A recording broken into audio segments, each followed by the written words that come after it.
بسم اللہ الرحمن الرحیم نحمدہ ونصلی علی رسولہ الکریم ویستوعب رأسہ بالمسح اور اپنے پورے سر کا مسح کرنا بھی مسنون ہے۔ سر کے مسح کرنے کا طریقہ یہ ہے کہ دونوں ہتھیلیاں اور دونوں ہاتھوں کی انگلیاں اولاً تر کرے، پھر دونوں ہاتھوں کی تین انگلیاں سر کے اگلے حصے پر رکھے اور دونوں انگوٹھوں اور شہادت کی انگلیوں اور ہتھیلیوں کو جدا رکھ کے پھر ان کو کھینچ کر پیچھے کی طرف لے جائے۔ پھر دونوں ہتھیلیوں کو سر کے دونوں طرف سے کھینچتا ہوا آگے کی طرف لے آئے۔ پھر دونوں انگوٹھوں سے دونوں کانوں کے ظاہر کا اور دونوں شہادت کی انگلیوں سے دونوں کانوں کے باطن کا مسح کرے۔ تو یہ طریقہ ہے سر کے مسح کرنے کا۔ اختلاف کہاں پر ہے؟ تو اختلاف امام شافعی کے نزدیک مختلف 3 پانیوں سے 3 مرتبہ پورے سر کا مسح کرنا مسنون ہے۔ یہ امام شافعی کے نزدیک مختلف 3 پانیوں سے 3 مرتبہ پورے سر کا مسح کرنا مسنون ہے۔ حنفیہ، مالکیہ اور حنابلہ کے نزدیک مسح علی الراس ایک ہی مرتبہ کرنا مسنون ہے۔ اب امام شافعی صاحب کی دلیل کیا ہے؟ عن شقیق ابن سلمہ قال رأيت عثمان ابن عفان غسل ذراعيه ثلاثا ومسح رأسه ثلاثا ثم قال رأيت رسول الله صلی اللہ علیہ وسلم فعل هذا۔ ابو داؤد شریف کی یہ روایت ہے۔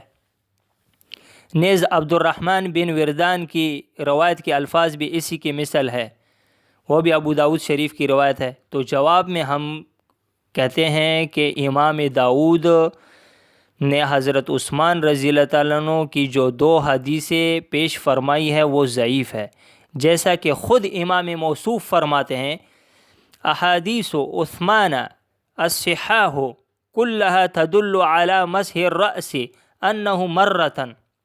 یہ روایت ابو داؤد شریف میں جلد نمبر 1 صفحہ نمبر 15 میں روایت درج ہے، یعنی حضرت عثمان رضی اللہ تعالیٰ عنہ کی احادیث صحیحہ اس بات پر دال ہے کہ مسح راس صرف 1 مرتبہ ہے۔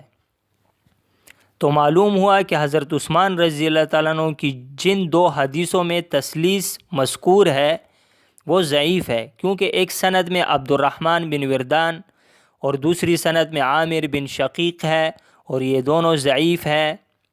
کما قال فی البذل ان عبد الرحمن بن وردان وكذلك عامر بن شقیق عند ابی داؤد لیس بقوی۔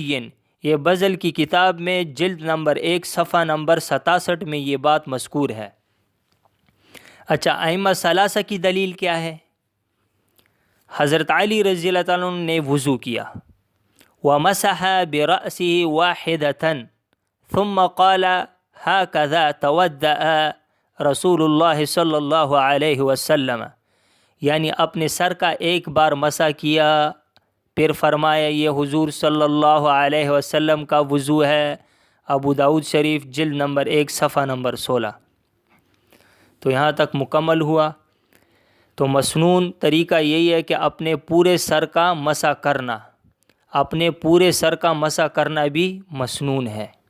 سبحان ربک رب العزت عما یصفون وسلام علی المرسلین والحمد للہ رب العالمین۔